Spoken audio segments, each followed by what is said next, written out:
following program contains recorded allegations of sexual abuse that some viewers may find disturbing. These cases remain open, but the victims insist that they will pursue justice.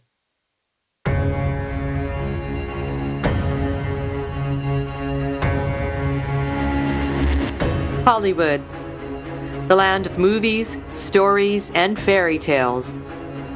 But behind the scenes, behind the glamour and the lights, there's a story that has remained secret. A story that began long before Hollywood ever existed. At long last, the dark reality is being revealed, and those brave enough to speak out are telling the story that no one was supposed to know. Time's up. The truth is out, and it is being heard. She's got a real charisma and a presence about her. She certainly does. Join us as we investigate the Harvey Weinstein scandal. It was just disgusting, and the stories that have come out are heartbreaking. It's an important moment and maybe a turning point. I hope it's a tipping point. He then grabbed my hand and pulled me towards him and forced my hand onto his penis. He said, "Name anyone, any actress you can think of," and this is how they made it.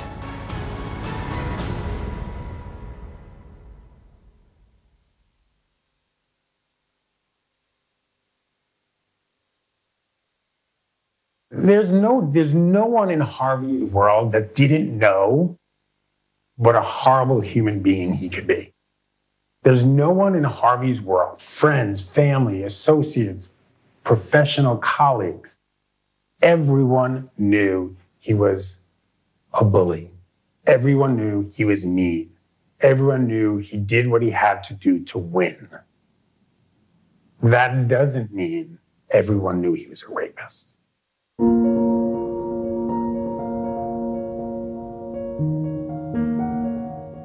Harvey Weinstein was someone, he was this kid from Queens, New York, him and his brother. They started off as concert promoters. Harvey always had his plan in place. He wanted to be a huge Hollywood player, and he became that. Harvey Weinstein and his brother Bob Weinstein created the studio Miramax in 1979. From there, and especially through the 90s, they became one of the most powerful movie studios in Hollywood.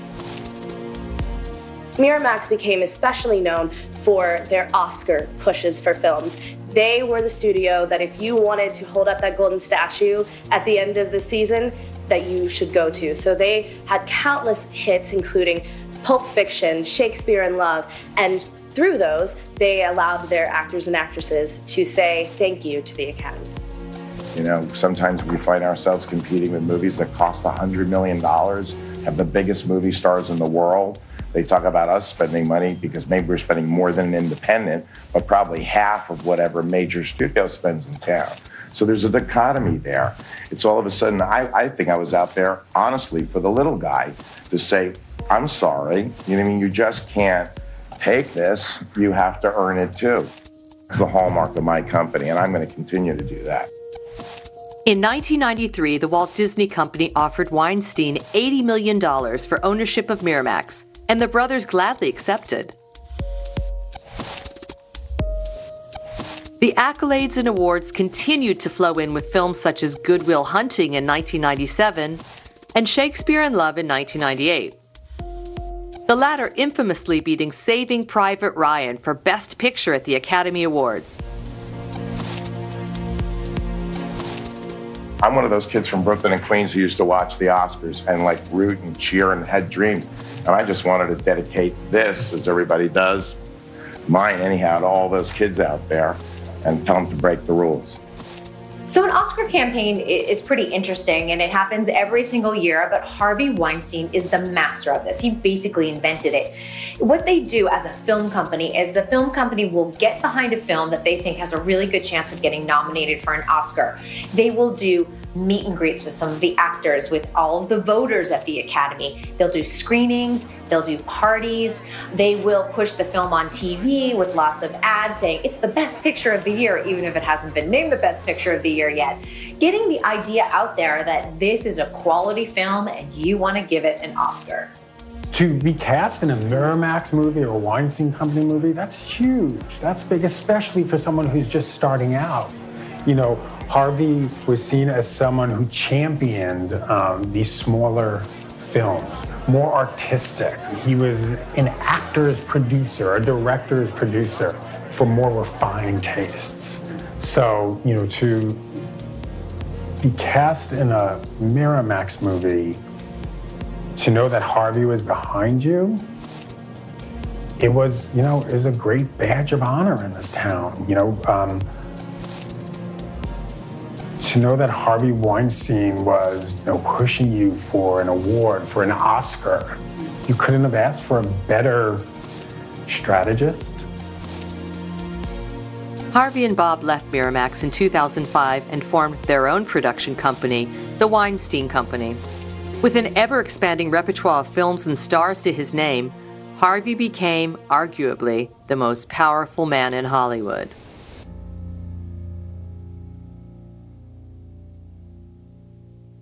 Well, Miramax, unfortunately, we don't have the name, but I think with directors like Quentin Tarantino, Robert Rodriguez, Anthony Minghella, John Madden, Marty Scorsese, all coming with the new company, it's sort of the ongoing business without mom and dad's name. We still own the name Dimension, and if anybody can come up with a better name than the Weinstein Company, we're all ears. Nothing's better than the Weinstein brothers, so the name is great. I was starting off in entertainment journalism, you know, back in the 90s when Harvey's star was rising. This was a guy who walked into a room and literally, it was like the parting of the Red Sea. This is Harvey Weinstein, Miramax. Miramax had such cachet. When you thought Miramax, you thought like the best filmmaking of our time. You felt like Harvey was a champion for this great filmmaking, for great scripts, for great acting, for, you know, art house films. And he just, you know, he was an unofficial mayor of New York, you know, and he had his hands dipped in, you know, Hollywood, in New York, but also politics. You know, this was a man who became a big political player in Democratic circles. Harvey quickly became known as somewhat of a ruthless businessman. He really pushed for whatever he wanted. He was known by some to be a bully and known by some to be just the kind of guy that got things done. Harvey was never liked. People feared him. People wanted to work with him. People wanted him to put them on screen, to get them an Oscar. And he literally bought Oscars for everybody. No one to this day can explain how Shakespeare in Love beat Saving Private Ryan for Best Academy Award for Best Picture. The reason? Harvey Weinstein. And the same guy who was powerful enough to beat Steven Spielberg as Best Picture was powerful enough to shut up any actress, any starlet who complained about the fact that he wanted to get naked with her. I got to give Lily this. So she just said, Daddy, if you win an Oscar, this comes into the house. And I'm embarrassed to tell you the kind of thing she hangs on them and stuff like that. But this is a one-nighter for me.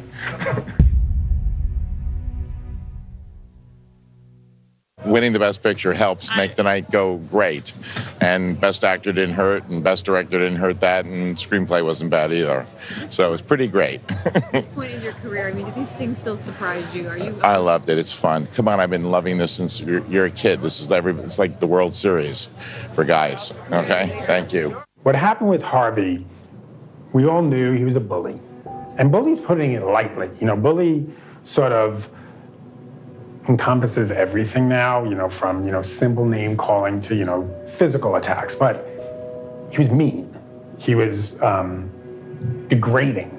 He, you know, he had no problems calling someone stupid, dumb, throwing things at people, flipping tables.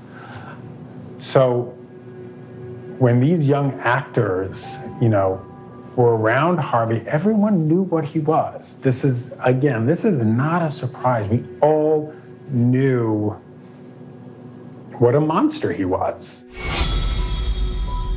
October 5th, 2017. The New York Times publishes a comprehensive investigation exposing a horrific string of sexual predatory behavior and abuse allegations by the most powerful man in Hollywood, Harvey Weinstein.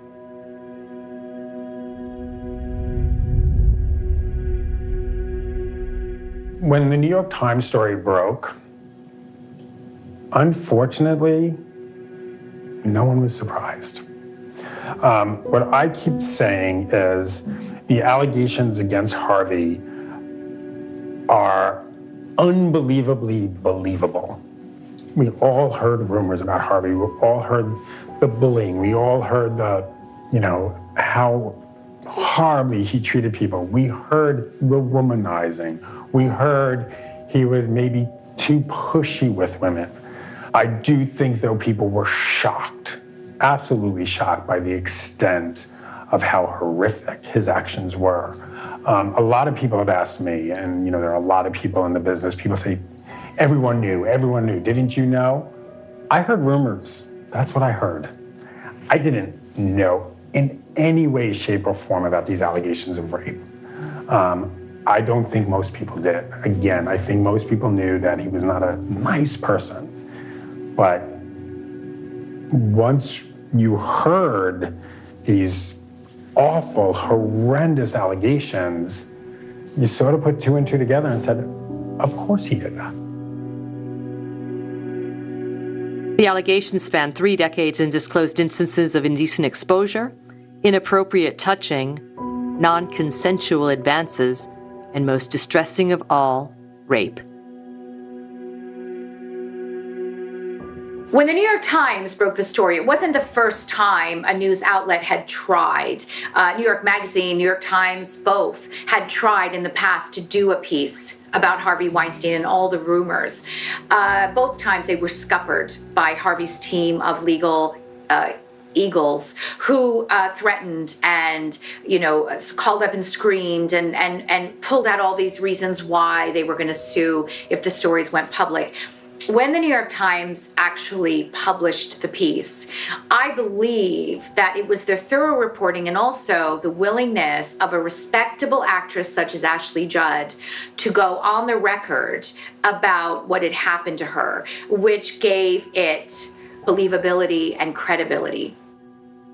Actress Ashley Judd was bravely one of the first women to publicly recount her ordeal.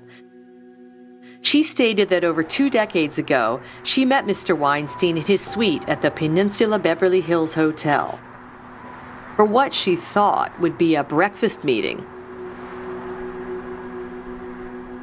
Allegedly, once she arrived, Harvey pestered her repeatedly for a massage and then attempted to move her to the bathroom so that she could watch him shower.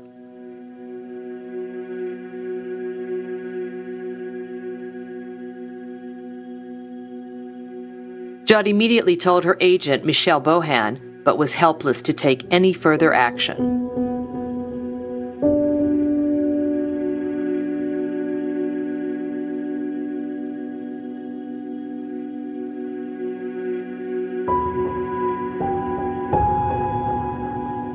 I wish I could prevent it for anyone always. I don't know that I would have been believed. And who was I to tell? Ashley Judd's sit down with Diane Sawyer is incredibly powerful, in great part because she is a truly evolved human being. She talks about her belief in a loving God, and at the very end she says, I believe that Harvey Weinstein deserves forgiveness. He deserves a chance. He deserves to be loved. And it was so gracious that it just leaves you kind of with your mouth agape at how she could be so polite, how she could be so forgiving, how she could be so kind to a man who is, without question, a complete monster.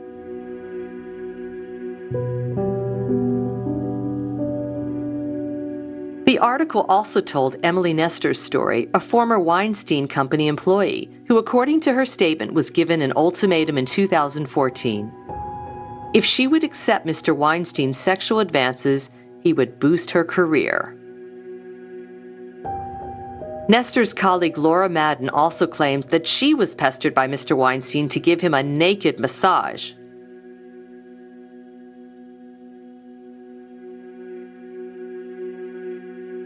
His former assistant Zelda Perkins also alleged that she was paid $165,000 to stay silent after accusing Weinstein of sexual harassment.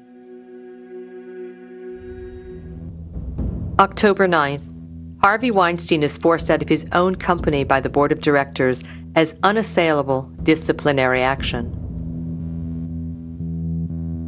October 10th, actress Gwyneth Paltrow comes forward with a detailed sexual harassment allegation against Mr. Weinstein. One of the most astonishing stories we heard was Gwyneth Paltrow coming forward and saying she too was sexually harassed by Harvey Weinstein early in her career. But then we were even more astonished that we found out that Brad Pitt, who she was with at the time, confronted Harvey and said, "Don't ever do this to her again." That he literally poked him in the chest. To think of that experience, we're all imagining Brad Pitt confronting Harvey Weinstein. Everyone was shocked. Not only did Brad Pitt confront a man who sexually harassed Gwyneth Paltrow, but that man was at the height of his power. This was, the heyday of Miramax. So for Brad to do that, I imagine he was probably nervous too. He was probably nervous about his career also. But it's an incredible story. I would like to thank Harvey Weinstein and everybody at Miramax Films for their undying support of me. Gwyneth Paltrow says that when she was only 22 years old, that Weinstein invited her to a hotel room for a meeting and then propositioned and sexually harassed her. Paltrow's allegations have become some of the most widespread in Hollywood, where the women have said that Weinstein invited them to a hotel room under the guise of the meeting and then asked them to give him a massage or asked to be able to massage them. That seemed to be his tactic. And then to learn that Angelina Jolie, who also Brad Pitt was with early in her career, she came forward and said that she was sexually harassed by Harvey. And then Angelina said, from that day on, I said, I will never make a movie with that man. And she didn't. Actress Angelina Jolie spoke out next in her statement, "I had a bad experience with Harvey Weinstein in my youth, and as a result, chose never to work with him again and warned others when they did. This behavior towards women in any field, any country, is unacceptable." When model Amber Battilana came forward with her story, she shared an audio recording she had made from an encounter with Harvey, confronting him after being harassed by him just the day before. I'm telling you right now. What do we have to do here? Nothing. I'm going to take a shower. You sit there and have a drink. Water. I don't drink. Can I stay on the bar? No, you must come here now. No. Please. No, I don't want to. I'm not doing anything with you. Now you're embarrassing me. I'm sorry. I cannot. No, yesterday was a kind of aggressive for me. I need to know a person to be touched. October 11th. Georgina Chapman, Harvey's wife and fashion designer, founder of Marchesa, announced in a statement that she was leaving him. "My heart breaks for all the women who have suffered tremendous pain because of these unfortunate actions." Further adding, "I have chosen to leave my husband. Caring for my young children is my first priority, and I ask the media for privacy at this time." As soon as the follow-up New York Times piece came out, where you had people like Gwyneth Paltrow openly talking about what had happened to them with Uncle Harvey, as she sickeningly called him, I knew his wife, Georgina, was going to leave him. There was no way that Harvey's wife was going to be able to withstand all of these allegations, including ones of rape. It started out as he was a little creepy. He wanted me to to watch him in the shower or give him a massage, and it ended with rape, sexual assault, sexual predation, and a systematic pattern of behavior in which he abused his power and abused women. There's no way that Harvey Weinstein can weather this particular storm. No matter how good his team of public relations experts, lawyers, bad guys, attack dogs that he hires, Harvey Weinstein has been exposed as a monster. October 12th. As the allegations continue, model and actress Cara Delevingne details her own encounter with Mr. Weinstein on her social media page. An uncomfortable phone call, followed by an audition tape where she was propositioned to kiss another woman. Excellent girl. Excellent. No, there's no better. You know, I mean, she's just terrific. She's good, really good. It's good. She's wonderful. She's got a real charisma and a presence about her. She certainly does.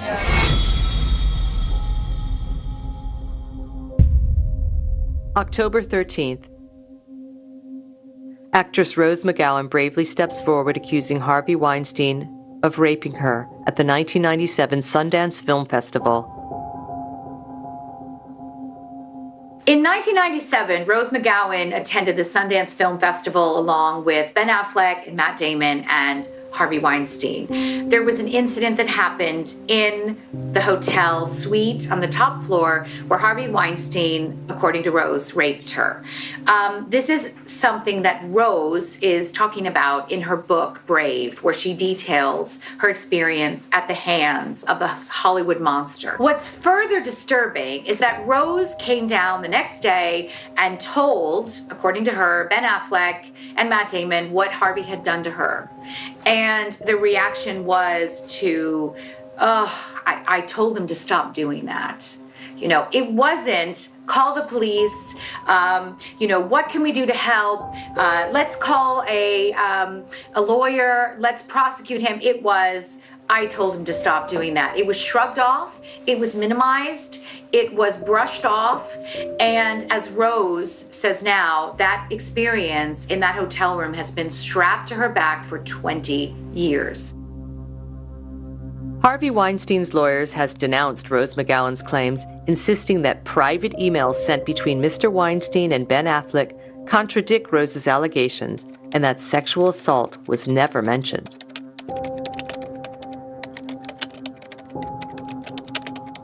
She never told me, nor did I ever infer, that she was attacked by anyone, the cited emails from Affleck says. Any accounts to the contrary are false. I have no knowledge about anything Rose did or claimed to have done. In a dramatic turn of events, Rose McGowan's former manager Jill Messick sadly took her own life on the 6th of February 2018. Messick represented McGowan in 1997 when the actress alleged she was raped by Harvey Weinstein. McGowan has previously said she was not supported by her management at the time of the alleged attack. Messick's family confirmed that she was used as collateral damage in the Weinstein case. This came after Weinstein's lawyer published an email from Messick to help deny McGowan's claims, describing the incident as consensual.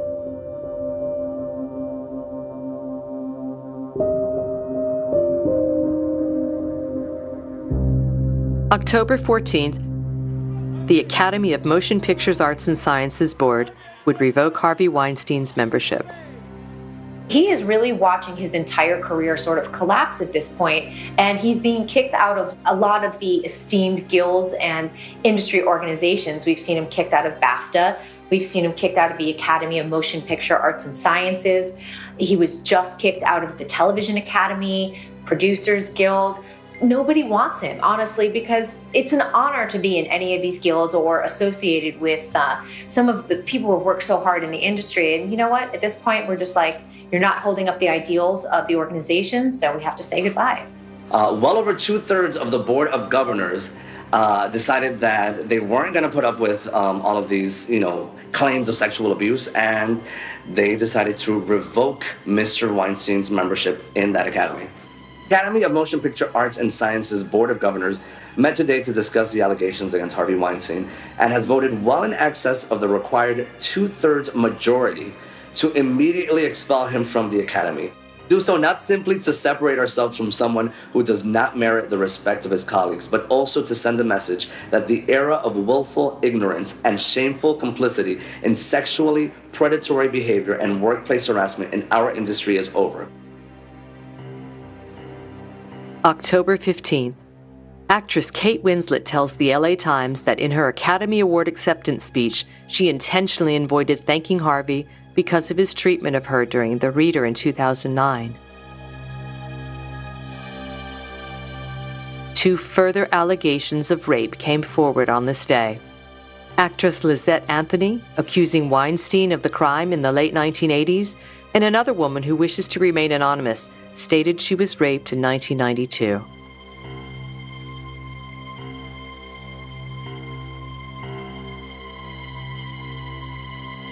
Everybody knew about Harvey Weinstein. Everybody knew about his behavior, yet nobody did anything. That made it almost impossible for anybody to come forward and make any accusation. October 19th. Actress Lupita Nyong'o accused Mr. Weinstein of sexual harassment when she was a drama student. She said that he tried to lure her into his bedroom.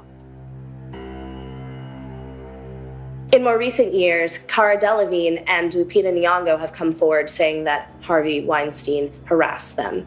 More than 70 women have come forward with accusations against Weinstein, including Heather Graham, Daryl Hannah, Kate Beckinsale, and Sean Young. October 20th. Actress Heather Kerr makes a distressing statement to the press, with her lawyer by her side. He called me into his office and told me to sit on the couch. He then sat down next to me and proceeded to tell me how things worked in Hollywood. He asked me if I was good. I started to tell him about my training and my acting experience, and he said, no, I need to know if you're good. He said that if he was going to introduce me around town to directors and producers, he needed to know if I was any good. He had this sly, sleazy smile on his face. And the fact that he was sitting so close to me on this couch, I started to get a sick feeling in my stomach. The next thing I knew, he had unzipped his fly and pulled out his penis. My heart started pounding. My mind started racing. How do I deal with this? How do I get out of this? Am I going to get out of this? How is this happening? He then grabbed my hand and pulled me towards him and forced my hand onto his penis and held it there. I was frozen with fear, trying to remain calm, trying not to freak out, because after all, there was nobody else in the office. I pulled my hand away as casually as possible. He told me that this was how things worked in Hollywood, and that all of the actresses that had made it this way. He said, name anyone, any actress you can think of, and this is how they made it. He spelled it out for me. He told me that first I would have sex with him, and then he would take me to parties and show me who I needed to sleep with after that. On Monday, following that Friday nightmare with Harvey Weinstein, I resigned from my job. Not long after that, I quit acting. I have told parts of this story to only a very few people over the years. I felt so powerless because he is, after all, very powerful and very well known and very successful. I didn't think anyone would believe me. I was nobody. Why would they?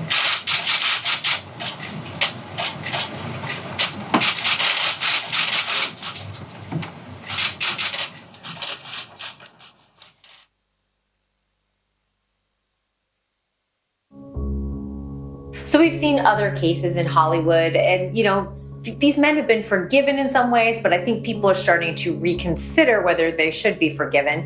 You take a look at the Roman Polanski case. He was convicted of raping a 13-year-old, and he had her under the influence of alcohol and drugs. He was charged with sodomy and rape, and you have to sit there and take a look. Like, he is clearly guilty, and he fled the country. He did not want to serve any jail time. But he's still been able to work in the entertainment industry, and he's been nominated for Oscars, and the actors will go and fly over to Europe and work with him. So clearly there's some sort of forgiveness if you're okay with that.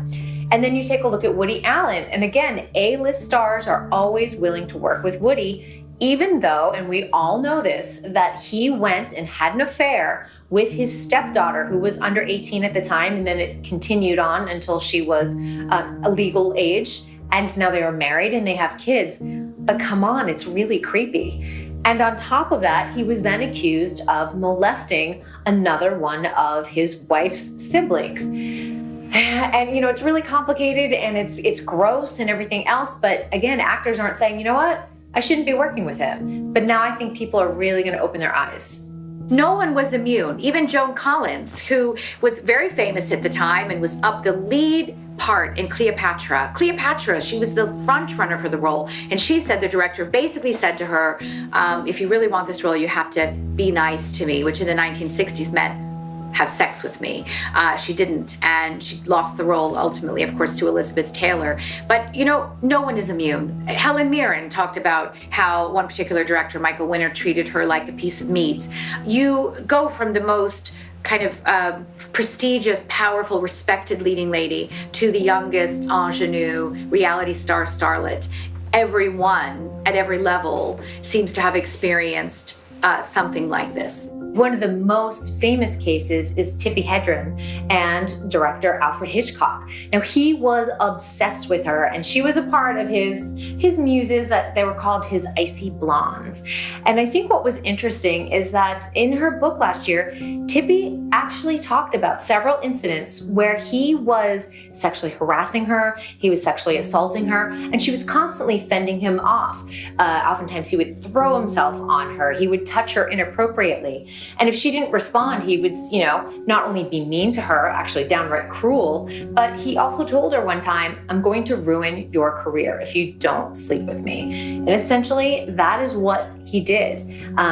They were in the middle of filming Marnie when he told her that, and he basically didn't talk to her anymore. They finished the film, but he made sure that she never worked again. And remember, her whole career was really started thanks to Alfred Hitchcock, and he started it and he ended it. He had that much power. I think it's been going on since man and woman were put on this earth. And I don't think there's anything that's going to stop it. I think that what has to happen is young people have to be educated in what they can accept, or what they should accept, what they shouldn't accept, and it should be made very clear to them. Alfred Hitchcock told me he'd ruined my career, and I stood up, and as I was walking out the door, I said, do what you have to do. And I think it was the best door slamming I've ever done. This isn't unique to Hollywood. It's just that Hollywood is more glamorous, and it's more fun to talk about when it's an actress and a big producer, and that makes a story. That sort of activity needs to be brought out, and that there are women who will say no, and you are absolutely wrong in even attempting this. And we have a right to act out how we feel about that kind of thing. There have been stories about directors since the beginning of the Hollywood film industry, how they'll get this role. I need to see you naked. I need to see your breasts. I need to see you in my hotel room. These kinds of things were all done under the guise of, well, look, if we're going to put you out there and expect men to fancy you, I need to see what I'm working with. So what is to women who are wondering about speaking out, what is your message to them? Keep it up. It's the only way it's going to stop. You don't have to put up with that.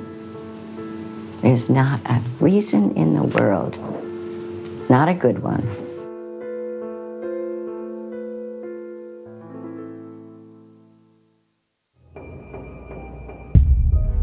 November 27th, actress Katie Noble, with her lawyer by her side, announces to the press that she was sexually assaulted by Mr. Weinstein in 2014. And meeting Harvey was, for me, like everything, thinking this is an opportunity.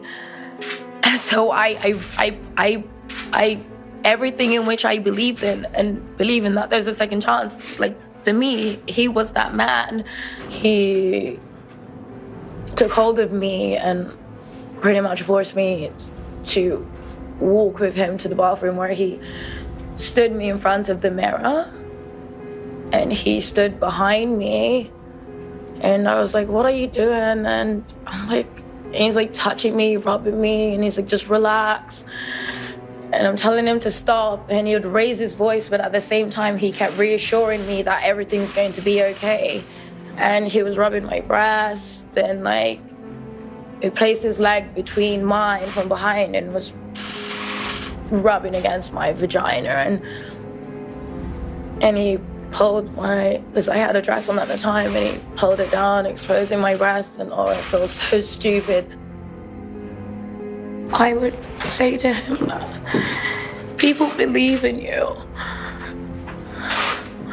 and it's not been fair that you've used the power, the gift that you have, you've turned it into such a corruption to take advantage of other people.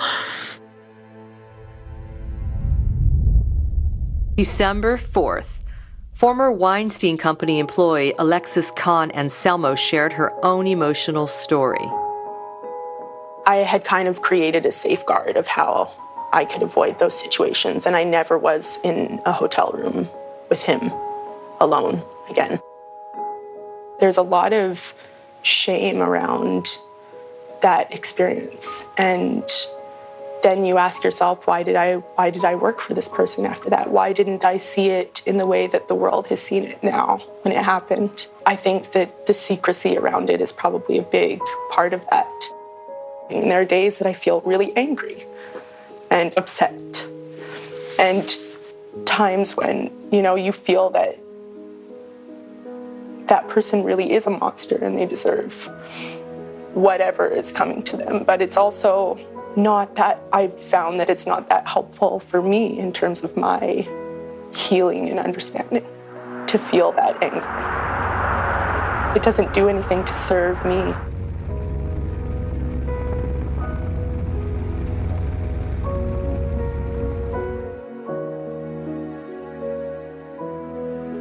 Actress Selma Hayek, writing in the New York Times, accuses Mr. Weinstein of sexually harassing and threatening her.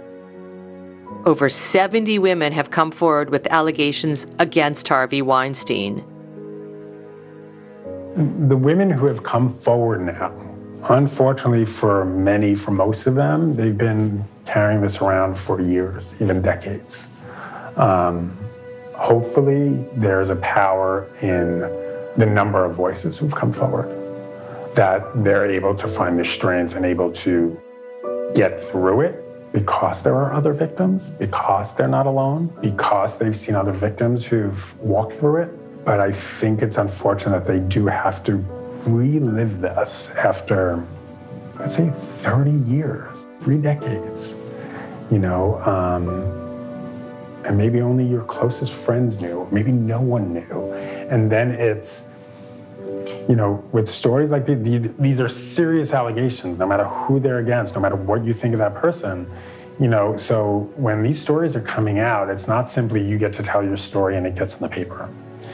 It means, you know, show us whatever kind of proof you have. Unfortunately, it's, you know, put me on the phone with your mom who you shared that story with to corroborate these stories. And it's not going to be pleasant for anyone to go through it. But, you know, if there's a silver lining here, is the more people come forward, the more it's talked about, the less victims are going to feel like they don't have anywhere to go.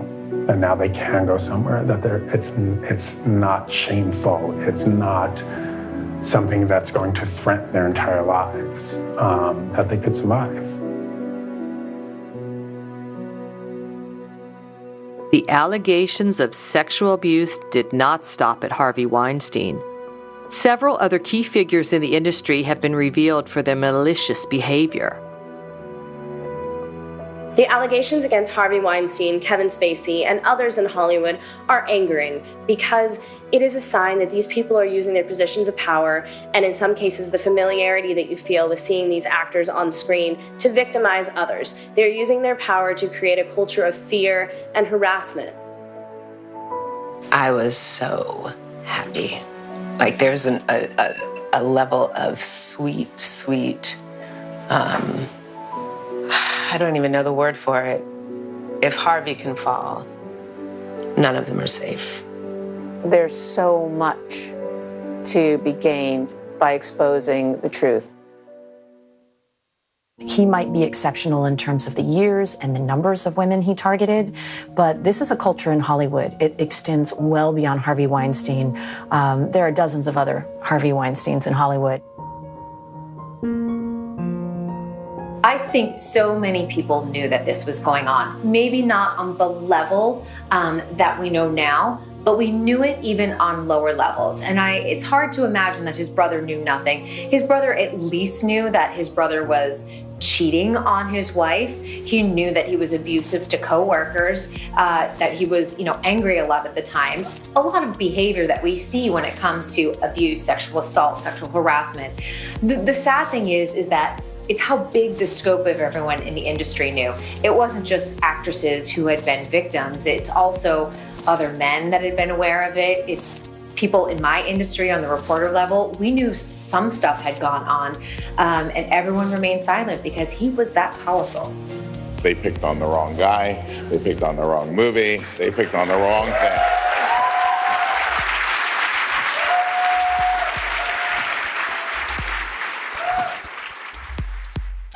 I was a showbiz reporter in New York 20 years ago, and we knew about Harvey Weinstein. We knew he was a creep. We knew that he was a pervert. We knew that he was always constantly leching around other actresses. I personally knew reporters who he tried to buy off, who he said, look, what do you want? A record deal, a book deal? Tell me what you want, and I'll give it to you. In exchange, he wanted good press, good coverage, and he wanted them to look the other way when the stories and rumors came up. This was Harvey's main tactic to keep everyone quiet. He bought off journalists. On the other hand, he had some kind of dirty tricks campaign that he would run against anyone who dared to step forward. The extent he went to cover all of this up or to intimidate some of the women that he had assaulted is astonishing. The fact that he was not only working with a private investigation firm who had hired ex-Israeli spies, so some of them were gathering information against these women, some of them were trying to, buddy up with them and see if they could work together and maybe pay some of these women off. It wasn't just the private investigator and the spies. It was the fact that he was working through a lawyer, the fact that he was using the National Enquirer here to get some of these awful stories out about these women that oftentimes weren't even true. He went to every single level to intimidate and scare them. That's the sickness in Hollywood. In many ways, power in Hollywood is a cancer. It really it starts on the top. And Harvey not only destroyed his own life, obviously, but he destroyed all these victims' lives and all these people around them. But they were so scared to do anything. They didn't know what this man would do. He made them sign NDAs. And these non-disclosure agreements scare people because when it says in these NDAs, if you say anything, I'm going to fine you $1 million. And you sign that. And you feel like, I've just signed it away. There's nothing I could do. And the fear of breaking that NDA, in Hollywood, like in many places, people don't like people who complain. People don't like people who speak out. So, yes, you could speak out about Harvey, But then people tell you, well, you don't want to be known as a complainant. You don't want to be known as someone who's whining. You don't want to be known as someone who's accusing the most powerful man in this town of horrible actions. Because people are going to want to work with you. They're going to think you're difficult to work with. And there's a lot of sexism involved with that. Women who speak up were seen as, troublemakers. Guys who spoke up, they were seen as guys who had an opinion, but not women. You want to get some pills? Mr. Weinstein. With Ed and his sister? Absolutely. We're the Baltimore contingent. The lengths to which Harvey Weinstein would go, and his access, his ability to go to these lengths to protect his name and to protect himself from any accusations, were quite extraordinary. So, for instance, he hired Black Cube, ex-Israeli intelligence officers, to find out who might be making allegations against him and to shut them down. That is an extraordinarily powerful position to be in. So again, when people say, why didn't people speak up? So not only are you dealing with Harvey Weinstein, not only are you risking your career, not only are you going to be blacklisted, not only might you be countersued for false allegations, you're also going to face the might of all sorts of the murkier world of intelligence, of security, that are set up and designed to protect these men. And men like Harvey Weinstein use that veil, use that screen of protection, and it makes them believe two things. One, that they'll never, ever, ever get caught. And secondly, if they do get caught, if somebody dares to accuse them, they will crush the accuser like a fly. You hear a lot of people say, why are they coming forward now? Why 2 decades later, 3 decades later? And I think that's just such an unfair question to ask. When these women were victimized, it was a different time. These women weren't being heard. They weren't given the option of doing anything about it. They basically were told, just be quiet, and everything, they were just silenced. It really was, and Harvey had the power to do that, and he surrounded himself with people who had the power to do that. One of the great myths about Harvey Weinstein, people are saying, well, it can't be that real, because some of these allegations go back a long while. Why are these women coming out now? Right, you imagine this scenario, okay? You are a woman in a lower state of power relative to one of the most powerful men in the entertainment industry, one of the most powerful men in the United States. This man knows everybody. The top lawyers, top politicians, presidents, every film director, every producer, every actor, everybody acknowledges and bows down to Harvey Weinstein. You, having been touched inappropriately in a vulnerable position with nowhere near his economic power, his social power, his political power, what are you going to do?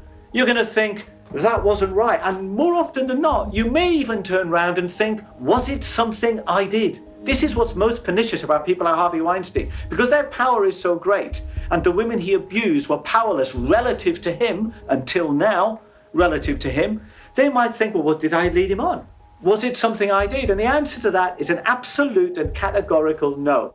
These women did not do anything to encourage Harvey Weinstein to engage with them against their consent. And they have not only had to live with the abuse, they've had to live with a feeling of powerlessness about having been abused, and also feeling ashamed of it. While Harvey Weinstein just goes on and on and on and keeps doing it and doing it and doing it and doing it. This is not just the insatiability of dopamine, a neurotransmitter in the brain that drives the reward system, it's the insatiability of a powerful man who preys on people that are weaker than him, on women that are weaker than him. Excellent girl. Excellent. No, there's no better. I mean, she's just terrific. She's good, really good. It's good. She's wonderful. She's got real charisma and a presence about her. She certainly does. I think Harvey did it for so many years for several reasons. First of all, he liked the power behind it. He liked being able to dangle things over, like, if you don't sleep with me, you're not getting this role, or we're not going to mount an Oscar campaign for this movie. And that's scary, because you're sitting there thinking, my job is on the line if I don't do this for Harvey. He did get away with it for decades. And that also, I think, for him was a part of the power and the seduction of what was happening. It wasn't a seduction for the women, but for him, it seemed seems seductive. And that's when you sit there and think, not only is he a criminal, but he's a really sick man. He sat there and lived his entire career as a person of authority, someone who abused his authority, and he truly believed he was all-powerful. One of the extraordinary things about Harvey Weinstein is this. When the game was up, when all these allegations started coming in, what did he do? He made a public statement saying, I'm checking into rehab, I'm a sex addict. As if that was enough for him to draw a line under it and move on. Kevin Spacey did a similar thing. What did he do? When all the allegations came out, he confessed it. Okay, I'm struggling with my sexuality, I'm gay, I've never said that before, thinking he could draw a line under it. These are the actions of powerful men who have got away with it for so long that they believe they can get away with it again. They completely misread the situation. The whole thing about Weinstein was about power, it wasn't about sex. And because every time he expressed what he considered to be his status, his power, his dominance over women, he would get a chemical high, a dopamine high. The reward system would kick in and say, well done, Harvey. And then he'd go down after it. He was known, some women reported him as being tearful or crying or whatever it was. He may be remorseful for a short amount of time, but that is in no way going to change that behavior pattern, because the craving comes back and then he does it again. It could be touching a woman inappropriately. It could be sexually assaulting her. It could be rape. It could be anything on that spectrum of unwanted physical or emotional abuse of a woman by a powerful man. And he thought he could get away with it, and he couldn't stop the cravings, because not all the money in the world, not all the status in the world, not all the power in the world could stop that dopamine rush telling him, go on, Harvey, do it again, because this is how we get pleasure. This is how we get off. And when you're used to getting away with it, when you've done it 10 times, 100 times, 1,000 times, who knows how many times he did it over so many years, and everybody knows about it, and he knows that everybody knows about it, and he knows that everybody knows about it, and he's still getting away with it, he's going to keep doing it. Harvey Weinstein was a man who groomed an entire industry. The entire film industry, the entire entertainment industry was groomed by Harvey Weinstein. And quite rightly, people are standing up and saying, enough is enough.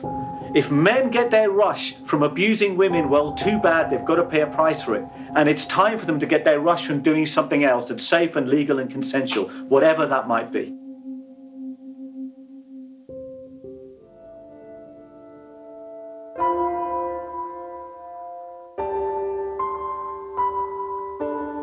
So what was interesting about all of these Harvey stories was that it kind of really fueled a social media frenzy with the hashtag #MeToo. And celebrity and TV star Alyssa Milano really came forward and just started pushing the hashtag. And a lot of women just started sharing their stories and saying, this happened to me when I was a kid. This happened to me in college. This happened to me last week. And it was amazing to see that not only was it happening in Hollywood, it was happening in sports, it was happening in the tech industry, it happens in politics. It's not just limited to Los Angeles. It is happening all over the place. And I think women are starting to feel okay about sharing their stories. There's no shame. We're here to support each other. And I'm glad people are paying attention. I think what's helpful in this situation is social media has been a big player when it comes to sharing these stories. You realize that famous women and not so famous women, people from just average walks of life, have experienced the same exact thing, and realizing we're all the same. And I think it's really kind of helped everyone sort of feel better about the situation, and then now take action on how we're not going to have this happen again. And that's what we really saw when it came to that #MeToo hashtag. My greatest fear was that it would be a flash in the pan, we'd move on to the next outrage coming from the White House. Instead, I think it really does feel like something seismic is happening. It started a few weeks before the Golden Globes in 2018. We started hearing that actresses, stylists were pulling black. There was a full-page ad in one of the Hollywood magazines that said, trade magazines, that said, we're wearing black as a sign of solidarity. Hashtag Time's Up. Time's Up is the statement being made that we will no longer tolerate sexual predation. We will no longer tolerate sexual abuse. Your time is up as a predator. So in solidarity, we had virtually every actress in Hollywood wearing black dresses as a way to show that they were united against the kind of abuses that had been going on. Everyone was there to make a statement about, you know, time's up, this is over. And then, of course, you have Natalie Portman on stage announcing the nominees for Best Director. And she kind of pauses and says, and here are the all-male nominees for Best Director. It was a very powerful moment. And the reason is, what Natalie Portman was alluding to is the real problem. The real problem is that there are so few women at the table in Hollywood. There are so few women in positions of power behind the scenes. It's still very much a male-dominated industry where women don't have a voice. And as long as women don't have a voice, there are always going to be abuses of power.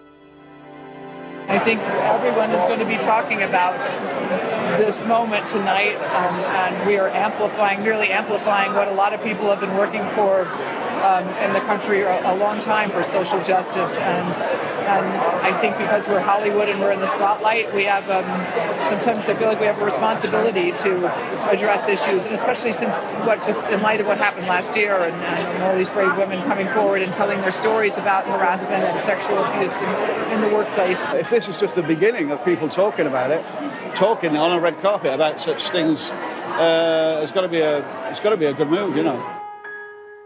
What's so hopeful is that the fact that women now are speaking up, they're going on Twitter and saying this happened to me, is giving a lot of men pause. I was told that Leo DiCaprio, who's famous for his love of very young models, has been extra careful as of late in social situations when he tries to pick up young girls, because he's now, you know, over 40 and very powerful. And even actors like DiCaprio, who are sort of in this Lothario category, are changing behavior because they don't want to be accused of something later on down the line. I do think behavior will change, is changing. The real work that has to be done is giving women more of a voice in Hollywood. I don't think until women have more power, it's ever going to go away. But I do think there's an awful lot of very nervous men in Hollywood at the moment. The cultural shift that the interconnectedness of the internet has allowed is at the heart of the Me Too movement. And even though the movement began as a response to the allegations of Harvey Weinstein, it has become a beacon of hope to all those vulnerable within society who have fallen at the hands of power. No more. The brave revolution for equality, respect, and truth is now at the forefront of societies across the world. And hopefully soon, there will come a day when no one has to say, "Me too."